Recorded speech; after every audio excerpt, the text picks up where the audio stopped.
কি কষ্ট, হাঁটু ব্যথা, সুগারের রোগী, খালি পেটে দাঁড়িয়ে আছি, কষ্ট তো হচ্ছেই। অসুবিধা তো হচ্ছে, কি করব? এই তো পা ভাঙা নিয়ে দাঁড়িয়ে আছে, কি করব? আমি বিএলএ 2 বলছি, ঠিক আছে?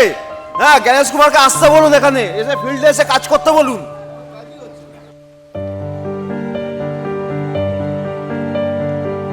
আরে আমি তো তবু সুস্থ আছি, বাকি লোকগুলোকে দেখুন। বাকি লোকগুলোর অবস্থা দেখে আমার নিজের মনে হচ্ছে কি যে ওনাদেরকে যদি আমার ক্ষমতা থাকতো আগে পাঠাবার আমি পাঠিয়ে দিতাম।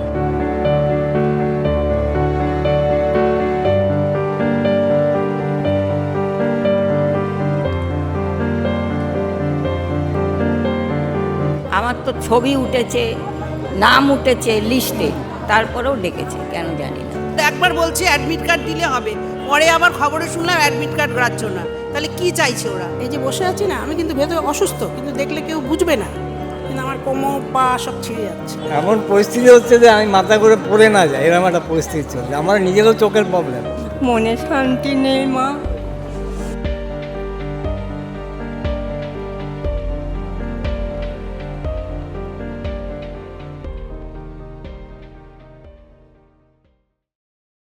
কলকাতার বেহালা সরসুনা এলাকায় একটা প্রাথমিক স্কুলের ছোট্ট ঘরে একসঙ্গে চলছে একাধিক বুথের এসআইআর এর শুনানি।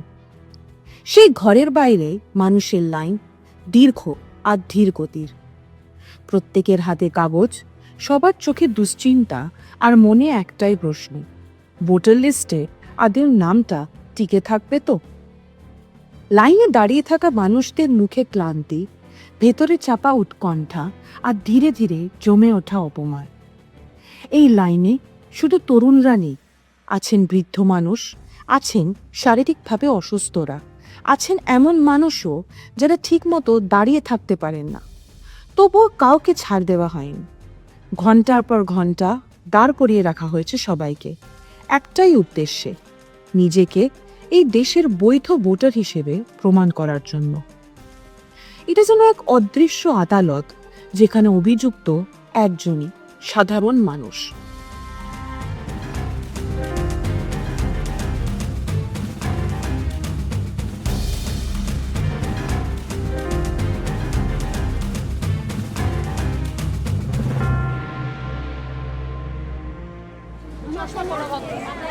দাদা, আপনি এখানে কখন থেকে দাঁড়িয়ে আছেন? বয়স কত? আমার প্রায় 70 কাছে গেছে। 70 এত বছর বয়সে আপনি এখানে এতক্ষণ ধরে লাইনে দাঁড়িয়ে আছেন? না, দাঁড়িয়ে আছি। আমার কাগজপত্র সবই আছে, এখানেই যা কিছু আমাদের। আপনার 2002 এর লিস্টে নাম আছে? না, তারপর এখানকার কার্ড আছে, লিস্টে নেই, তো তার পেছনে সব আছে। আমার 32 থেকে পুরোনো সব কাগজ আছে। তার আগে ভোট দিয়েছি, পর্তুগাল ভোটটা দেওয়া হয়েছে, তারপরে আবার ভোট দিয়েছি, লাস্ট ভোট দিয়েছি। তাহলে দুয়েরটা নেই, তখন ছিলাম না, আউট অফ স্টেশন। 2002 এর যে আপনার লিস্টটা আছে, সেটাতে ম্যাপিং এ আপনি কার নাম দিয়েছেন লিস্টে? না, ওখানে ওইখানে ম্যাপিং এর নামটা দেওয়া হয়। হ্যাঁ। 3 নম্বর প্যারাগ্রাফে না ব্ল্যাঙ্ক দেওয়া হয়েছে, কারণ যেহেতু ওনার বাবা মা মৃত, ওনারাও 2002 তে ভোটার ছিলেন না, ওই জন্য ওই যেটা ব্ল্যাঙ্ক দেওয়া হয়েছে, ওই জন্য ওনাকে ডেকেছে। তো স্যার, এখানে ইলেকশন কমিশন থেকে বলা হচ্ছে যে প্রত্যেকটা হিয়ারিং সেন্টারে বসার জায়গা থাকবে, জল থাকবে, কিছু নেই, বয়স্কদের জন্য কিচ্ছু নেই। আমি সেই মাঠের ওখান থেকে লাইন দিয়ে আছি, এসছি এখানে, ওখান থেকে। আমার সিরিয়াসলি আমাদের কোনো এখানে দেখছি যে অবস্থা, এই সেই দাঁড়িয়েই আছে, এখনো অবধি কোনো নেই। এখানে আমরা ঘন্টা খানে দাঁড়িয়ে আছি, এইটুকু জায়গায় ঢুকতে পারছি না। কাকিমা, নির্বাচন কমিশন কি কিছু বলতে চান? বলতে চাই মানে এইটুকু, মানে যেটা হচ্ছে সেটা যেন একটু পরিষ্কারভাবে হয়, এইটাই, আর কিছু না। মানে একটু, মানে এই দেখুন, একটা পাল্লা বন্ধ, একটা পাল্লা খোলা, এটা আমরা এন্ট্রি নেবই কি করে, বা যারা বেরোচ্ছে তারাই বা বেরোবে কি করে? আমরা এখানে 11:30 থেকে দাঁড়িয়ে আছি, এইভাবে চলছে। একটা হাফ গেট, ওই দরজার সামনে ছবিটা ধরুন, ওইখানে হাফ গেট দিয়ে 5খানা লাইন ঢোকাচ্ছে। এখানে একটা উচ্ছৃঙ্খলতা বা একটা যদি আওয়াজ হয়, তাহলে লোকে পদপিষ্ট হয়ে মারা যায়। বিএলওরা কাগজ সাবমিট করেনি, যার জন্য আমাদেরকে লাইনে দাঁড়াতে হয়েছে আজকে ডেটে। স্যার, আপনি সব ডকুমেন্টস আপনি একদম ওনাকে সাবমিট করা হয়েছে, ওনাকে দেওয়া হয়েছে, তারপরে সেই ডকুমেন্ট নিয়ে আবার লাইনে দাঁড়িয়েছি। তার মানে কি হলো? কি নিশ্চয়ই বিএলও সাবমিট করেনি, কেন হিয়ারিংয়ে আসছি? তার তো কোনো রেজিস্ট্রেশন কারণ থাকা দরকার না, আমার ডকুমেন্ট সাবমিট করার পরে আসতে হচ্ছে। পাঠিয়েছে, কিছু জানিয়েছে? উনি নিজেই জানেন না, তো আমাকে কি করে জানাবেন? যার জন্ম এখানে, উনি নিজে জানেন না, উনি আমাকে বলছেন 2002 এর এসআইআর কপিটা নিয়ে আসবেন। আমার যদি 2002 এর এসআইআর কপি লাইন থাকতো, আমি কি লাইনে দাঁড়াতাম? আমাদের এটা কোনো মানে হলো? স্যার, আপনার মা বাবা বাবার নাম তো আছে। আমার মা বাবার নাম আছে, আমার মামাদের সাথে ভেরিফাই হচ্ছে না, ওনার সেদিন ওকে বলা উচিত কী কী ডকুমেন্ট লাগবে। আপনি জিজ্ঞেস করুন, বিএলও একটা জানে না কী কী ডকুমেন্ট লাগবে। ইলেকশন কমিশন যে 11টা আপনাকে ফ্রন্ট দিয়েছে, সেই 11টার একটা নাম উনি বলতে পারবেন না, উনি জানেনই না। আমাকে ওনাকে পড়ে বোঝাতে হয়েছে কি এখানে 11টা ডকুমেন্ট এইগুলো লাগবে, তারপরে বলছেন উনি এতলে একটা নিয়ে আসবেন। এইটুকু একটা জায়গা, তার মধ্যে 5টা লাইন বানাবে। এটা পুরোপুরি প্রশাসনের দেখা উচিত ছিল, কতজন লোক আছে, কি আছে না আছে, সেইভাবে অ্যারেঞ্জ করা উচিত ছিল। সেই জায়গায় ওনারা পুরোপুরি এটা রং কনসেপ্ট নিয়ে করেছেন, প্লাস এখানে পার্সিয়ালিটি চলছে। আপনার যদি সোর্স আছে আপনি ঢুকে যাবেন, আপনার যদি সোর্সটা থাকে আপনি 10টা থেকে 1টা অবধি 4টে অবধি লাইনে দাঁড়িয়ে থাকুন, এটা হচ্ছে মেন। এছাড়া কিচ্ছু নেই। খসড়া ভোটার তালিকা প্রকাশের সময় 58 লক্ষ নাম বাদ দেওয়া হয়েছে। তার পাশাপাশি ইলেকশন কমিশন লজিক্যাল ডিসক্রিপেন্সি যুক্তিতে 1 কোটিরও বেশি মানুষকে তলব করেছে শুনানির জন্য। কিন্তু এই তথাকথিত অসঙ্গতির খেসাবাদ দিচ্ছেন সাধারণ মানুষ, যাদের বেশিরভাগই জানেন না কি ভুলে তাদেরকে আজ ডাকা হয়েছে এই হিয়ারিং এর জন্য। এসআইআর শুরু হওয়ার পর থেকেই নির্বাচন কমিশন বারংবার এটা বলে এসেছে যে হিয়ারিং সেন্টারে বিএলওরা থাকবে, বিএলএরা থাকবে এবং যেই যেই অফিসিয়ালের প্রয়োজনীয়তা আছে এই হিয়ারিং প্রক্রিয়ার জন্য তারা সবাই থাকবে to ensure that this process is smooth and easy for all the voters that are present. এখানে আমরা দেখতে পাচ্ছি যে ভোটাররা এসেছেন এবং এখানে অনেকেই এটা দাবি করছেন যে সকাল 11টা থেকে প্রায় তারা লাইনে দাঁড়িয়ে আছেন। আমি বাইরে থেকে দাঁড়িয়ে যেটুকু বুঝতে পারছি আমি আপনাকে সেটাই দেখানোর চেষ্টা করছি। এই একটা গেট আপনি দেখতে পাচ্ছেন, এই দরজার একটা পাল্লাই খোলা এবং এই একটা পাল্লা দিয়েই লোকজন ঢুকছে বেরোচ্ছে। এই একটা পাল্লা দিয়ে সামনে আপনি এই ডিমার্কেশনটা খুব একটা যেখান থেকে বুঝতে পারবেন তা নয়, এরকমভাবে ডিমার্কেট করে দেওয়া হয়েছে 5টা আলাদা আলাদা লাইন। এবার সেই 5টা আলাদা আলাদা লাইন হচ্ছে বিভিন্ন ওয়ার্ডের লোকেরা বা বিভিন্ন পার্টের লোকেরা যারা যাচ্ছে তাদের ডকুমেন্টস ভেরিফাই করবার জন্য। ইন্টারেস্টিংলি আমরা একটা জিনিস দেখলাম যে ইউজুয়ালি একই জায়গায় সব হয়ে যায় হিয়ারিং সেন্টারে, কিন্তু এই হিয়ারিং সেন্টারে প্রথমে লোকজন কাগজ নিয়ে যাচ্ছে, সেটা বিএলও ভেরিফাই করে দিচ্ছে সেই কাগজ হবে কি হবে না, দিয়ে লোক বেরিয়ে আসছে, দিয়ে আবার লাইনে দাঁড়াচ্ছে হিয়ারিংয়ের জন্য। দুবার করে তাদের লাইনে দাঁড়াতে হচ্ছে এই এসআইআর প্রতিক্রিয়ার মাধ্যমে হিয়ারিং অ্যাটেন্ড করে প্রমাণ দেওয়ার জন্যে যে তারা এই দেশের বৈধ নাগরিক। লাইনে দাঁড়িয়ে অপেক্ষা করার ক্ষমতা নেই তার, তাই এসআইআর শুনানিতে হাজিরা দিতে এসে কনক মজুমদার নিজের বদলে ছেলেকে লাইনে দাঁড় করিয়েছেন আর নিজে বসে আছেন এক পাশে। পায়ে গুরুতর চোট, 2 পায়েরই বুড়ো আঙুল পেকে গেছে। তবুও উপায় না থাকায় সেই পেকে যাওয়া আঙুলগুলোকে কালো প্লাস্টিক জড়িয়ে তিনি এসেছেন প্রমাণ দিতে তিনি একজন বৈধ ভোটার, যিনি আগেও ভোট দিয়েছেন, যার নাগরিকত্ব কখনো প্রশ্নের মুখে পড়েনি। আজ তাকেই শরীরের যন্ত্রণা নিয়ে দাঁড়াতে হয়েছে প্রশাসনিক সন্দেহের কাঠগড়ায়।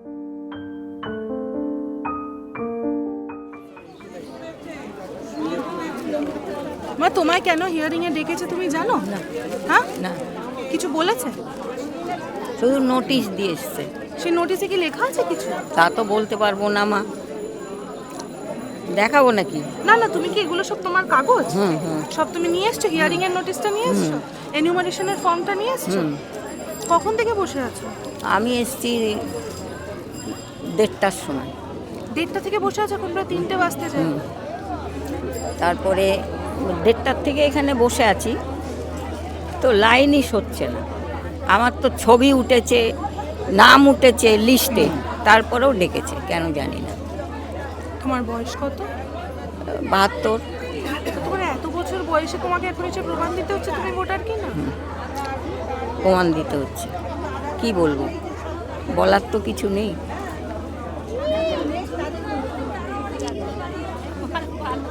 তোমার দুপুরে খেয়েছো? হ্যাঁ, আমি খেয়েই এসছি। এখানে কোনো বসার জায়গা নেই? তুমি এরকম একটা গাছতলায় বসে আছো। কি করব, জায়গা না থাকলে দাঁড়াতে তো পারি না, বসে আছি। কিন্তু এই নির্বাচন কমিশন থেকে যে বারবার বলছে যে বয়স্কদের জন্য সব সুযোগ সুবিধা থাকবে, সেরকম কোনো সুযোগ সুবিধা তুমি পেয়েছো? না, একটা নোটিশ ধরিয়ে দিয়ে চলে এসছে যে অমুক দিন দেখা করবে। তোমার তো পায়েও লেগেছে দেখছি। হ্যাঁ, 2 পায়ে 2 আঙুলে লেগেছে। কি হয়েছে? পেকে গেছে। আপনারা কি মানে এইভাবে এরকম ভাবে না প্লাস্টিক দেখে এসছো, তাতে কি এটা আরো হয়ে যাবে? কিছু করার নেই তো, নাহলে তো হাঁটতেই পারবো না।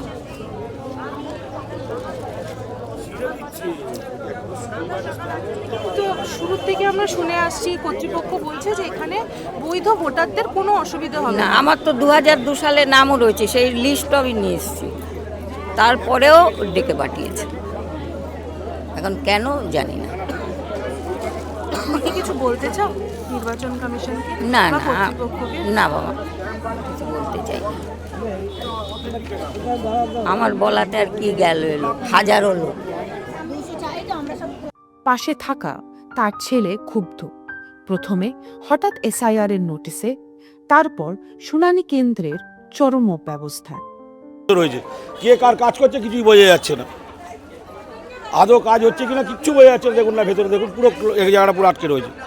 এখানে বলছে নাকি দুটো লাইন করা হয়েছে, একটা দুটো কোথায়, একটা দুটো, এইখানে 3টে 4টে 5টা 6খানা, ওই তো 6খানা, ওই একটা ছোট্ট ঘর দরজা। কে যাবে দেখুন, এই দেখুন। ও নির্বাচন কমিশন মুখেই বলে যাচ্ছে, ওর নাম একদম বলবেন না, ও দলের কথাই চলছে, ওর বিজেপির কথাই চলছে, ওদের কথা ধরবেন না, একদম পার্টির লোক ওরা। স্যার নির্বাচন কমিশন তো দাবি করে তারা নিরপেক্ষ। কেউ নিরপেক্ষ না, নিরপেক্ষ আবার কি?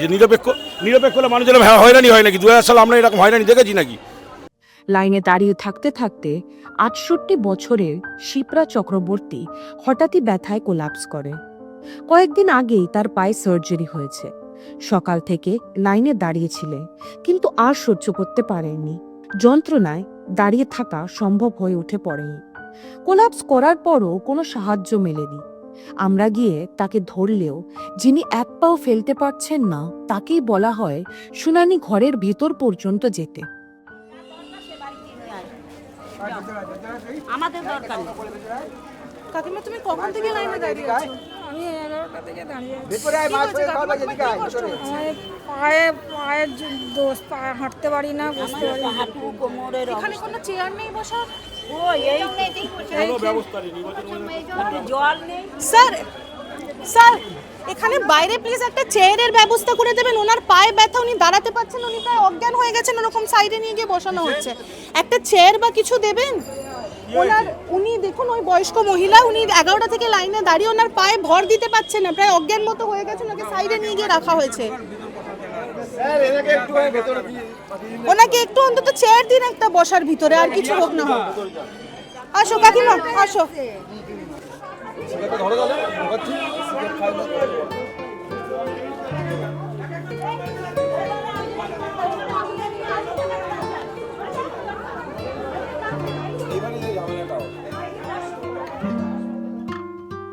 বাইরে বসার জন্য একটা চেয়ারও দেওয়া হয়নি।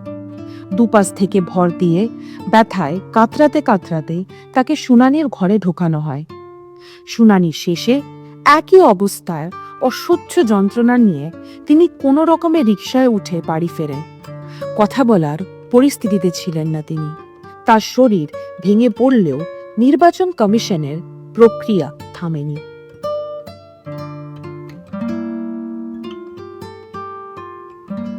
৬৭ বছরের পুতুল ঘোষ এসেছিলেন তার স্বামীর সঙ্গে। তাদের কোনো সন্তান নেই, তাই অসুস্থ শরীর নিয়ে দুজনে হাজির। স্ট্রোকের পর পুতুল ঠিকমতো দাঁড়াতে পারেন না, এক কানি প্রায় শোনেন না, চোখেও কম দেখেন। সত্য প্রিয় ভাগ্নির মৃত্যু তাকে ভেতর থেকে ভেঙে দিয়েছে। তবুও লজিক্যাল ডিস্টারবেন্সির নোটিশ পেয়ে তাকে আসতেই হয়েছে। ৮০ কোঠায় পৌঁছানো অসুস্থ স্বামী লাইনে দাঁড়িয়ে আছেন তার হয়ে।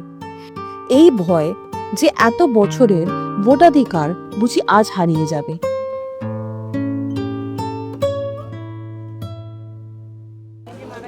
দাদা তোমাকে হিয়ারিং এ রেখেছে? আমার ওই যে অসুস্থ ওয়াই সরকারি কর্মচারী। তুমি সরকারি কর্মচারী? হ্যাঁ, পিএফের ইপিটা অরিজিনাল নিয়ে এসেছি। হেয়ারিং আর কেন ডেকেছে বুঝতে পারছি। বলেছে কিছু? বিএলও তরফ থেকে কিছু জানানো হয়েছে? ওই বলে দিয়েছে 24 তারিখে 3টের পরে যাবেন ওখানে।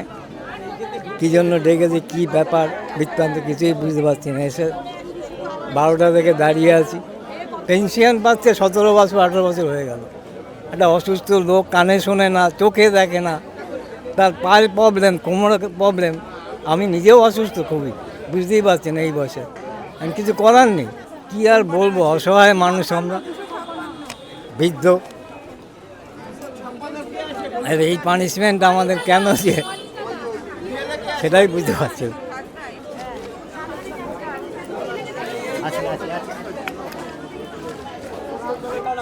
কখন থেকে বসে আছো দিদা? মা আমি তো কানেও শুনি না, বলো কেন, কি বলতে বলছো বলো।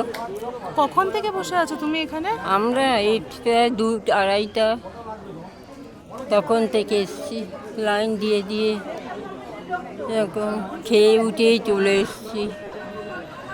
শরীর ভালো না গো মা, আমার চোখ অপারেশন হয়েছে, চোখে স্ট্রোক হয়েছিল, তারপরে চোখে ছানি পড়েছে, এটাতেও ছানি পড়েছে, ওই নানা রকম। তারপর বঞ্জিতা মারা গেল কদিন আগে, মনে শান্তি নেই মা,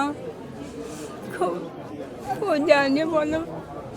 বঞ্জিতা মারা গেছে, ছোট্ট বাচ্চা রেখে কোনো ভবিষ্যৎ হলো না, পড়ছে, বিকম পাস করেছে, ভবিষ্যৎ দেখে গেল না। তারপরে বিয়ে শাদি দেখে যেতে পারলো না, ক্যান্সার হয়েছে। এই শোকে আরও অসুস্থ হয়ে পড়ছে, নিজে অসুস্থ, পা ভেঙে 4 মাস প্লাস্টার করাচ্ছে, ওই জন্য পানি দেখলো না, হাঁটতে পারি না, চাপ দিতে পারি না পায়ে। ও মা, আমি তো বাড়ি থাকতাম না, এখন হঠাৎ করে সেদিন বলছে, গেছিল ইনকোয়ারি করতে, সব আমাদের ওখানে বসেছিল ক্লাবে ওখানে, তখন বলছে যে আপনার এদিকে পুতুল নাম, এদিকে সব 2002 সালে পুতুল শম্পা ঘোষ রয়েছে ভোটের কাগজে, এই জন্য ডেকেছে। কিন্তু আমার তো সার্ভিস বুক, চেয়ার, সব কিছু, লাইফ সার্ভিস সমস্ত কিছুতে পুতুল ঘোষ। রিটায়ার হয়ে গেছি, পিপিও আছে, সরকারি চাকরি করতাম ভবানী ভবন, ওখানে আমার হেড অফিস। তুমি 2002 এর লিস্টে নাম, 2002 এর লিস্টে তোমার নাম আছে? হ্যাঁ, ভোটে তো, হ্যাঁ, আমি এই আগে ভোট দিয়েছি শ্বশুরবাড়ি, এতে এসেও ভোট দিয়ে 87-তে আমার বিয়ে হয়েছে। এই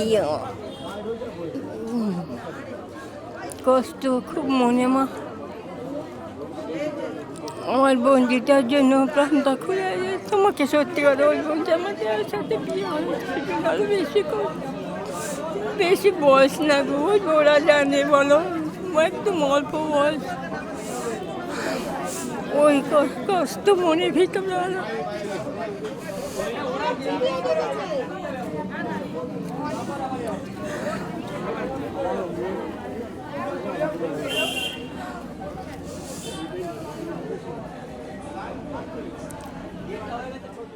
প্রতিদিন রাজ্যের বিভিন্ন জায়গায় শুনানি চলছে, আর প্রতিদিনই বাড়ছে সাধারণ মানুষের ক্লান্তি, উৎকণ্ঠা আর ক্ষোভ। এই শুনানি কেন্দ্রে বসার জায়গা নেই, জল নেই, চিকিৎসা সহায়তা নেই, আছে শুধু কাগজের পোশাক আর এক রাশ অপেক্ষা। যারা সারা জীবন ভোট দিয়েছেন, যাদের নাম এতদিন ভোটার তালিকায় ছিল, আজ তাদেরই লাইনে দাঁড় করানো হচ্ছে ভোট দেওয়ার জন্য নয়, ভোটার হওয়ার যোগ্যতা প্রমাণ করবার জন্য।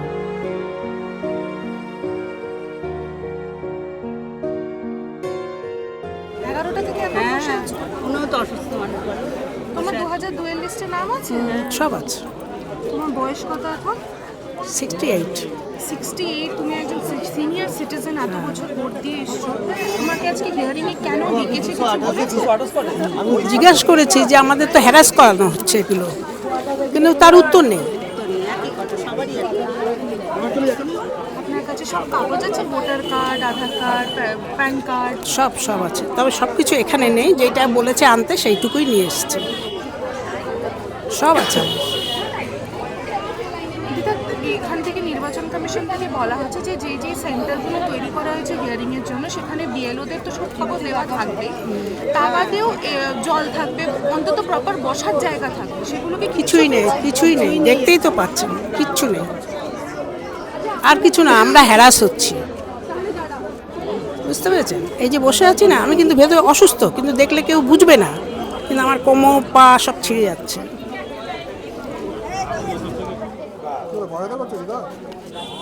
ব্যথা করছে? কখন থেকে বসে আছো? আমার লাইনের আশা থেকে এখানে এসে গেছি। কটা থেকে আছো? ঘড়ি দেখিনি মা, 1:30টার পর যাবো। 1:30টা হবে। এতক্ষণ ধরে লাইনে আছো? আমাকে তো ওখান থেকে আবার এখানে পাঠিয়েছে ফটো তুলতে। মানে ভিতরে এক রাউন্ড তোমার কমপ্লিট হয়ে গেছে, এখন তুমি আবার লাইন দিয়েছো ফটো তোলার জন্য? তো ভিতরে এটা একসাথে করছে না? ওই বিশাল ভিড় ভিতরে, ওই গেটের সামনে বিশাল ভিড়, 2টো লাইন পড়ছে ভিতরে, হবে না। তুমি 2002-তে ভোট দিয়েছো দিদা? না মা, দিলে তারা এত কষ্ট করি দেয়নি। তুমি কবে থেকে ভোট দিচ্ছো? আমি 2012 থেকে। 12 থেকে ভোট 12 দিচ্ছো। থেকে। তো এখানে কোনো বসার জায়গা করে দেয়নি তোমাদের দিদা? হয়তো এত জায়গা দিয়েছে। এটা কি বসার জায়গা? এই তো গাছতলা। ও ঠিক হবে, ঠিক আছে, ও খারাপ হয়নি, আমার এটা একটু যন্ত্রণা করছে। জল ফল কিছু পেয়ে? হ্যাঁ না, আমি নিয়ে এসেছি, আমি সব খাবার এনেছি, জল আমি বলেই দেয় যে খাবার জল সব নিয়ে যাও, আমার কোনো কষ্ট নেই। তুমি তো সবেতেই বলছো কোনো কষ্ট নেই। সত্যি কষ্ট নেই, না কষ্ট থাকলে তো বলতামই, কোনো কষ্ট নেই, হাঁটুটা ক্ষয়ে গেছে তো তাই একটু ব্যথা করছে, আর কিছু না, কোনো কষ্ট নেই। বলছি তো আমার তো ঘুরিয়ে দিয়েছে, আমার তো মুখে বলেছিল যে 21-এ আসবে, 21-এ 10-10:30 থেকে 2টো অবধি দাঁড়িয়ে, যেই ওখানে গেলাম বললো তোমার তো নাম তো 24, এই আবার আজকে এসেছি, অতক্ষণ ধরে 10:30 থেকে 2টো অবধি দাঁড়িয়ে, কোনো কষ্ট নেই। দুদিন পর পর কোনো কষ্ট নেই, কষ্ট থাকলে তো বলতাম, কষ্ট নেই। আপনি বুঝতে পারছেন হেল্পলেসনেসটা ঠিক কতটা, ঠিক কোন জায়গায়? দুদিন ধরে উনি দাঁড়িয়ে আছেন। 21 তারিখে প্রথমে উনি এসে লাইন দিয়েছিলেন, তারপরে 21 তারিখে ওনাকে বলা হয় যে সেই দিনকে তার পার্টের হিয়ারিং হবে না, সেটা উনি জানতে পারেন প্রায় 2.5 ঘন্টা লাইন দিয়ে ভিতরে যাওয়ার পর। 24 তারিখ তিনি আবার ফেরত আসেন, এখন প্রায় 2 ঘন্টার উপর হয়ে গেছে উনি ওয়েট করছেন, ওনার হাঁটুটা ক্ষয়ে গেছে, বেশিক্ষণ দাঁড়াতে পারেন না, তাই এখানে এসে গাছতলায় বসেছেন। ওনাকে যতবারই জিজ্ঞেস করছেন মা আপনার কোনো কষ্ট হচ্ছে না, বলছেন না কিসের কষ্ট, কোনো কষ্টই আমার হচ্ছে না। কি করবে? প্রচুর লোক তো আছে, প্রচুর বয়স্ক লোক এখানে লাইনে এসে দাঁড়িয়ে আছে, যারা এসেছে ইলেকশন কমিশনকে তাদের কাগজ দেখাবার জন্য। 2002-এর লিস্টে তাদের নাম আছে, তাদের Aadhaar card, voter card, PAN card, আপনি যা বলুন কী কী কার্ড লাগবে সেই সব কার্ডই তারা বার করে দেখিয়ে দিচ্ছে। তা সত্ত্বেও তাদেরকে আজকে ডাকা হয়েছে কাগজ দেখাবার জন্যে, কারণ লজিক্যাল ডিসক্রিপেন্সির আন্ডারে ইলেকশন কমিশনের মনে হয়েছে তাদের মনে কিছু প্রশ্ন আছে। এবার এই লজিক্যাল ডিসক্রিপেন্সির পেছনের যেই লজিকটা সেটাই আমরা বুঝতে পারছি না। ইলেকশন কমিশনকে দেখাবে বলে মানুষ হাতে করে এনেছে পরিচয়ের প্রমাণ, নাগরিকত্বের প্রমাণ, জীবনের সমস্ত দরকারি নথি। তবুও প্রতিটি কাগজের পরেও থেকে যাচ্ছে সন্দেহ। কলকাতার বেহালা থেকে ভিডিও জার্নালিস্ট টনি সাঁতরাপের সঙ্গে নিয়ে আমি Titas, news the truth, NTT বাংলার জন্য।